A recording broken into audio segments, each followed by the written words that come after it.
Deep dive में स्वागत है। आज की इस चर्चा का जो हमारा उद्देश्य है ना, वो बहुत ही स्पष्ट और बेहद खास है।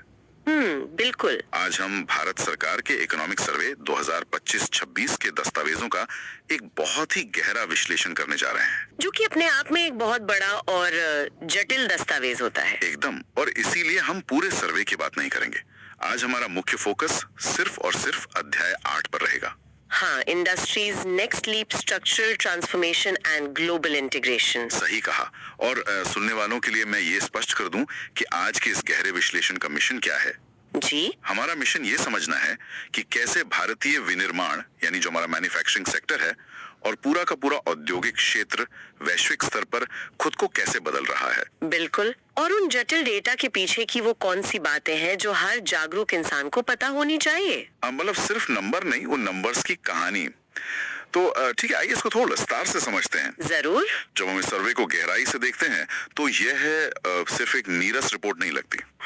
ये दिखाती है कि आज जब पूरी दुनिया में एक तरह की आर्थिक अस्थिरता है, उस बीच भारत का औद्योगिक ढांचा किस तरह अपनी जड़ें मजबूत कर रहा है। और यही बात मुझे सबसे ज्यादा हैरान करने वाली लगी, क्योंकि अक्सर हम सुनते हैं कि दुनिया भर में मंदी है। सही बात है। लेकिन जब हम वैश्विक बनाम घरेलू वास्तविकता की तुलना करते हैं तो स्रोत एक अलग ही कहानी बताते हैं। बिल्कुल। यहाँ जो सबसे रोचक बात है वो ये है कि वैश्विक स्तर पर विनिर्माण क्षेत्र की रिकवरी बहुत ही असमान है। असमान मतलब दुनिया के कई हिस्से सच में संघर्ष कर रहे हैं। विकसित देशों में उत्पादन लगभग स्थिर हो गया है। लेकिन इसी समय में वित्तीय वर्ष 2025-26 की पहली छमाही में भारत की औद्योगिक ग्रॉस वैल्यू एडेड यानी जीवीए ने 7% की मजबूत वृद्धि दर्ज की है। 7%। ये तो बहुत बड़ा विरोधाभास है। दुनिया संघर्ष कर रही है और हम इतनी तेजी से बढ़ रहे हैं। हाँ, और इसके पीछे एक बहुत बड़ा ढांचागत बदलाव है। पहले दुनिया भर की कंपनियां सिर्फ सस्ती लागत या कॉस्ट आर्बिट्रेज के पीछे भागती थीं। जहां सस्ता मजदूर मिले वहां फैक्ट्री लगा दो। बिल्कुल।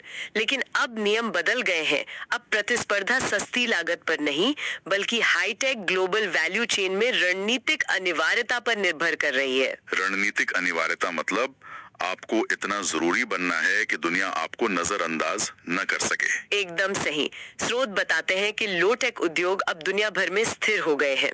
और शायद इसीलिए हमारा जो पीएमआई है, परचेजिंग मैनेजर्स इंडेक्स, वो लगातार 50 के ऊपर बना हुआ है। जी हाँ, 50 से ऊपर पीएमआई का मतलब ही यही है कि व्यापारिक आशावाद बहुत मजबूत है। सेक्टर सिकुड़ नहीं रहा है। जो लोग अर्थव्यवस्था को ट्रैक करते हैं उनके लिए ये सच में एक आहा मोमेंट है कि ये विकास कोई संयोग नहीं है बल्कि एक स्ट्रक्चरल शिफ्ट है। बिल्कुल, एक बहुत ही सोची समझी रणनीति। अब अगर इस रणनीति और प्रमुख सेक्टर्स की बात करें तो दस्तावेजों में कुछ ऐसे आंकड़े हैं जो वाकई चौंकाने वाले हैं। जैसे कि इलेक्ट्रॉनिक्स का आंकड़ा। हाँ। मतलब हम हमेशा सोचते थे कि फोन और लैपटॉप तो बाहर से ही आते हैं, लेकिन अब हमारा इलेक्ट्रॉनिक्स उत्पादन बढ़कर 11.3 लाख करोड़ रुपए हो गया है। और सबसे बड़ी बात, इसमें से 3.3 लाख करोड़ का तो हम निर्यात कर रहे हैं, जो कि एक बहुत बड़ा बदलाव है। और सिर्फ इलेक्ट्रॉनिक्स नहीं, ऑटोमोबाइल सेक्टर को देखिए। 53 लाख वाहनों का निर्यात हुआ है। 53 लाख। इलेक्ट्रिक वाहनों के लिए भी एक नई योजना आ रही है, SMEC नाम से, scheme for manufacturing of electric cars. हाँ, ताकि दुनिया के बड़े ईवी निर्माता यहाँ आए। तो ये सब एक साथ कैसे हो रहा है?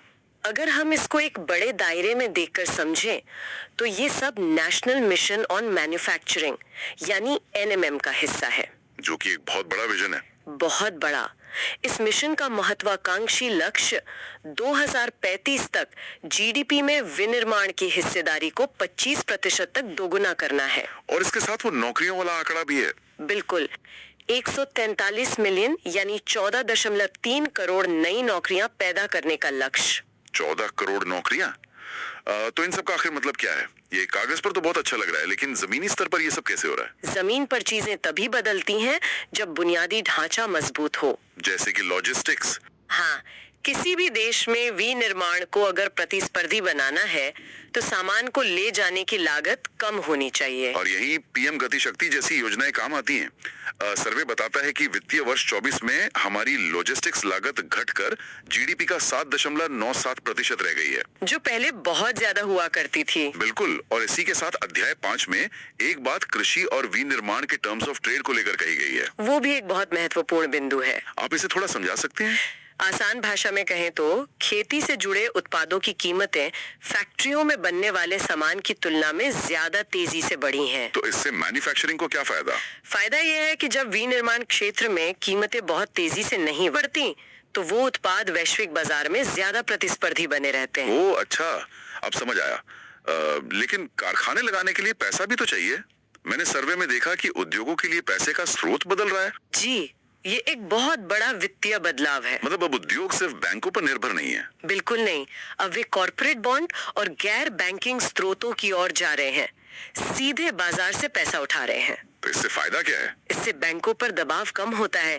ये एक बहुत बड़ा ढांचागत बदलाव है जो हमारे पूरे निवेश चक्र को अधिक स्थिर और सुरक्षित बनाता है। यहाँ पर बात सच में बहुत दिलचस्प हो जाती है, क्योंकि जब हम इतना बड़ा निवेश कर रहे हैं तो हमें ग्लोबल वैल्यू चेन पर बात करनी ही होगी। बिल्कुल। बैकवर्ड इंटीग्रेशन की बात अक्सर होती है कि क्या हमें सब कुछ खुद बनाना चाहिए या बाहर से कलपुर्जे मंगाकर यहाँ सिर्फ असेंबल करके निर्यात करना चाहिए। इससे एक बहुत महत्वपूर्ण सवाल खड़ा होता है कि हम पूरी तरह से आत्मनिर्भर बने या दुनिया के साथ जुड़े। हाँ, क्योंकि बहुत से लोग कहते हैं कि हमें बाहर से कुछ नहीं मंगाना चाहिए, लेकिन स्रोत विशेष रूप से अध्याय 8 और 16 स्पष्ट करते हैं कि पूरी तरह से आत्मनिर्भर होने की कोशिश करने के बजाय ग्लोबल सप्लाई चेन का हिस्सा बनना ज्यादा जरूरी है। तो मतलब आयात करना बुरा नहीं है? बिल्कुल नहीं।